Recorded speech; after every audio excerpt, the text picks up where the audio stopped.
Remember this Antifa Giving it protest? away. That's right. Protest leader and middle school teacher. She's a middle school teacher who got arrested for assault. Take a look. Come here now.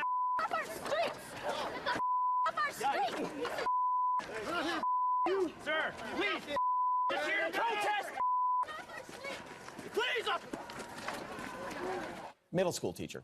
Well, now she's being hit where it hurts. Former UC Berkeley College Republican president Troy Worden is suing Yvette Felarca for $100,000 in damages. He claims she threatened him and limited his right to free speech.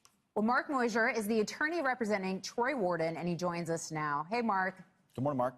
Hey, thank you for having me. So you're seeking $100,000 worth of damages, alleging assault, alleging harassment on college campus. Troy is. Tell us a little bit about that. Tell us about some of the harassment he is facing, or he has faced. Okay, well, yes. Well, Yvette Felarca actually sued Troy Worden, got a civil harassment restraining order, which restricted his First Amendment rights and his Second Amendment rights, plus restricted his ability to get around the campus and made it impossible for him to do his job as Berkeley College Republican.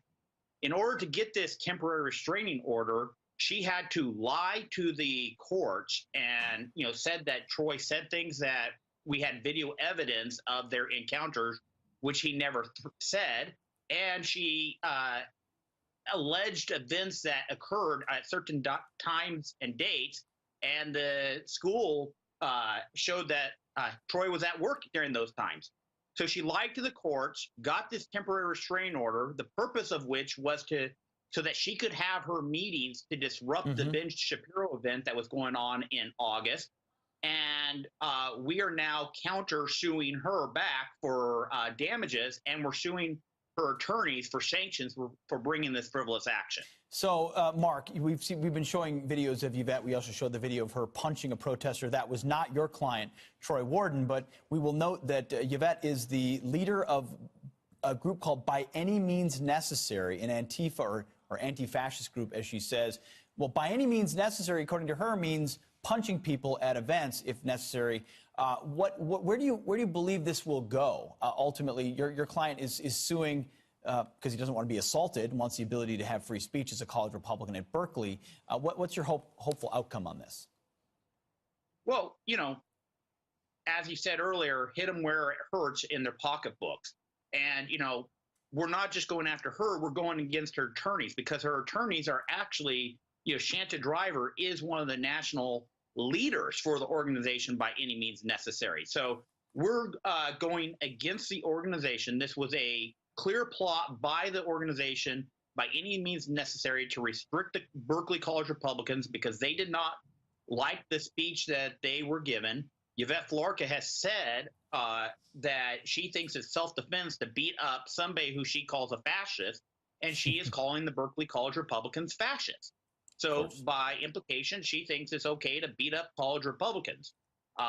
This all arose from a meeting that she was having where she was planning on disrupting the Ben Shapiro event. And when the Berkeley College Republicans showed up to try to discuss it with her, they tried to use force to keep the Berkeley College Republicans from attending their meeting where they intended to disrupt the event. Yeah. And Mark, I want to get your reaction from a statement from her attorney to the East Bay Times. In quote, this motion is his attempt to use the courts to continue stalking Ms. Felarca. The First Amendment does not give Worden the right to stalk people or to violate restraining order and be in Felarca's face and take video of her for 30 minutes, which Worden did after the court commanded him to stay away. So your response to that?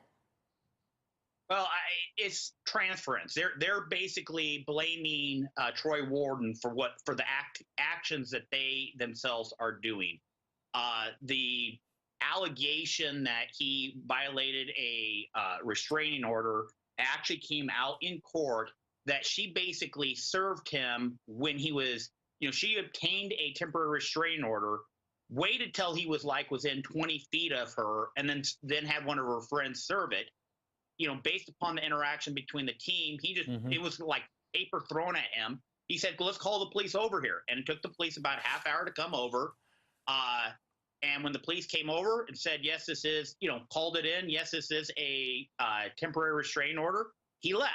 But it's a complete fabrication or misinterpretation of the truth, which is their tactic, the Scolinci tactics. Just don't, lie, cheat, tell a lie loud enough, long enough. Hopefully people will believe it. Sure. I mean, when you have a group called By Any Means Necessary and then you use violent means, why are you going to be surprised if you're held to account for it? Mark Musser, attorney representing Troy Worden, thanks for being on the program this morning.